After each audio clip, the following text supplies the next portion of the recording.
कई सालों पहले की बात है। एक गांव में युधिष्ठिर नाम का एक कुम्हार रहा करता था। दिन में वह मिट्टी के बर्तन बनाता था और जो भी पैसे मिलते थे उनसे शराब खरीदकर पी लेता था। एक रात वह शराब के नशे में अपने घर लौट रहा था। वह इतना नशे में था कि ठीक से चल भी नहीं पा रहा था। अचानक उसका पैर लड़खड़ाया और वह जमीन पर गिर पड़ा। जमीन पर कांच के टुकड़े पड़े थे, जिनमें से एक टुकड़ा उसके माथे में घुस गया।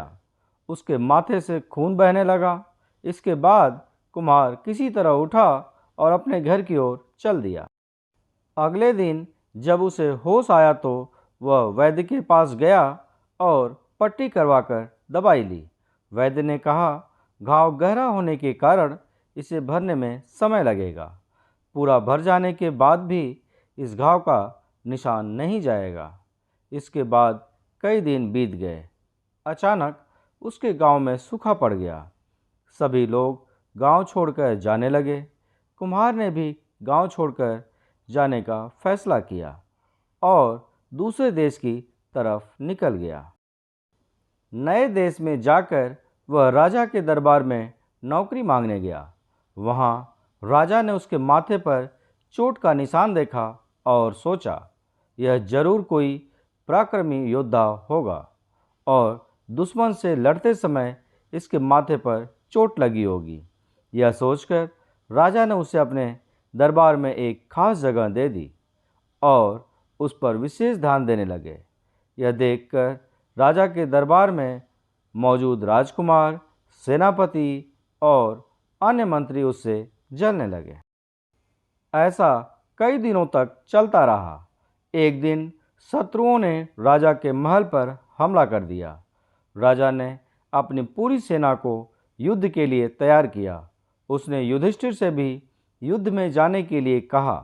युधिष्ठिर जब युद्ध भूमि की तरफ जा रहा था तो राजा ने उससे पूछा कि उसके माथे पर यह चोट किस युद्ध में लगी।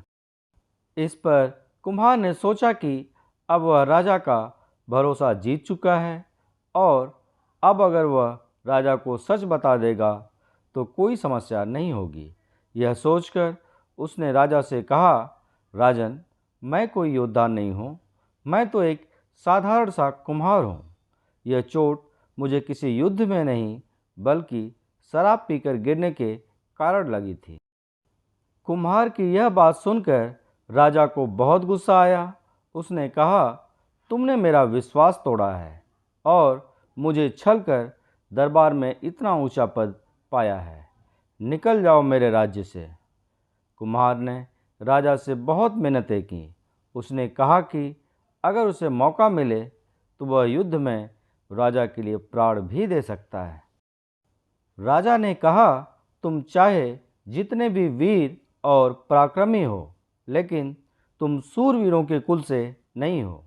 तुम्हारी हालत शेरों के बीच रहने वाले उस गीदड़ की तरह है जो हाथी से लड़ने की जगह उससे दूर भागने की बात करता है। मैं तुम्हें जाने दे रहा हूँ, लेकिन अगर राजकुमारों को तुम्हारा राज पता चल गया तो वो तुम्हें मार डालेंगे। इसलिए कहता हूँ कि अपनी जान बचाओ और भाग जाओ। कुमार ने राजा की बात मानी और तुरंत उस राज्य को छोड़कर चला गया। कहानी से सीख। इस कहानी से यह सीख मिलती है कि इंसान की असलियत ज़्यादा दिन तक छुप नहीं सकती।